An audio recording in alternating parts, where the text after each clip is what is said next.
Hey everybody, Spencer Kyte for Keyboard Kimura, the official MMA blog of the province. Back with another round of predictions, taking a look at the main and co-main events for UFC 179, which takes place this weekend in Rio de Janeiro, Brazil. Co-main event is a light heavyweight contest between Phil Davis and Glover Teixeira. A pair of guys coming off losses at UFC 172 in Baltimore back in April. Glover Teixeira obviously fought for the title against Jon Jones. Phil Davis came up short in a bout against Anthony Rumble Johnson, where Johnson was making his return to the UFC. This is a fight I think Phil Davis needs to win. I just don't know that there is a path to victory for him in this fight.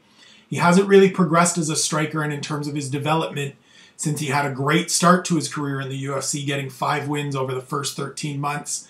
Glover Teixeira has a lot better takedown defense than he gets credit for. Obviously, coming off a loss to Jon Jones, everybody looks bad against Jon Jones. He has the ability to make anyone look really bad. But Glover Teixeira is a very good counter striker, has a lot of power, much better takedown defense, as I said. I think Glover Teixeira gets his hand raised. I don't think he's able to stop him. Phil does a good job of sort of mitigating against damage and staying on the outside. But I don't think there's enough for him to get inside, get this fight to the ground, and really control Teixeira for 15 minutes. So I see the Brazilian getting his hand raised at home.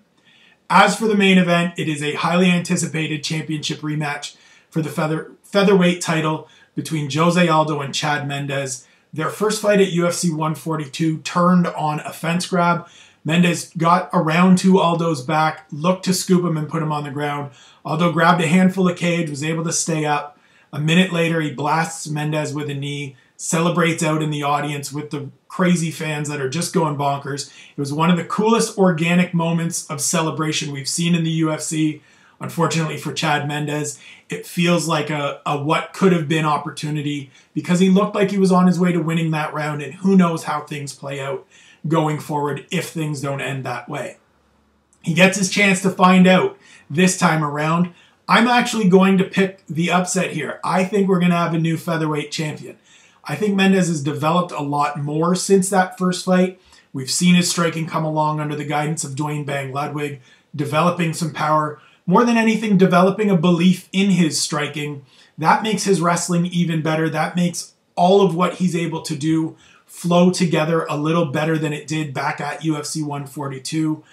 I think Aldo is still one of the top fighters in the world. Absolutely phenomenal during his reign at featherweight. But we've seen over these last few fights, he tires as he gets going into the later rounds. I think Mendes is going to be able to do a good job of maintaining a pace to the fight that allows him to drag it out, allows him to get through, and make this sort of a dogfight, and make this a grind, make this something that wears on Jose Aldo.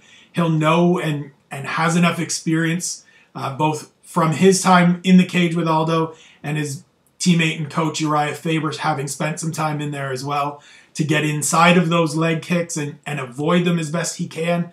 And I think it's just his time. I think we've seen a change in the demeanor at Team Alpha Male since TJ Dillashaw upset Renan Barão earlier this year to win the title. And I think another championship belt is going back home to Sacramento.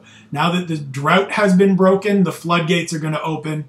I think Chad Mendes scores the upset, becomes the new UFC featherweight champion, and maybe sets the stage for a trilogy fight. Who knows? Maybe Jose Aldo goes up to lightweight. We'll have to wait and see on that.